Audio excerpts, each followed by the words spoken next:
గత 10 సంవత్సరాలు ఈ రాష్ట్రాన్ని ధనిక రాష్ట్రంగా టీఆర్ఎస్ పార్టీ చేతిలో పెడితే ఈ రాష్ట్రాన్ని ఆర్థిక విధ్వంసం చేసి దాదాపు 7 లక్షల కోట్ల రూపాయలు అప్పులు చేసి అసలు ఏమాత్రం కూడా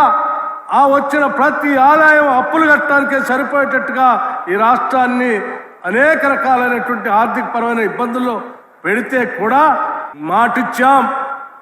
ఇచ్చిన మాటను నిలబెట్టుకోవాలి. ఏ రకమైనటువంటి ఇబ్బందులు కానీ అప్పులు కానీ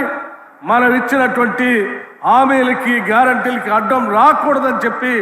రాష్ట్ర ముఖ్యమంత్రి రేవంత్ రెడ్డి గారు, మంత్రివర్గ సహచరులు, అలాగే శాసనసభ్యులు అందరూ కూడా దృఢ చిత్తంతో దోబరా ఖర్చులంతా తగ్గిస్తూ ఇచ్చిన హామీలను అమలు చేయాల్సిందే అని చెప్పి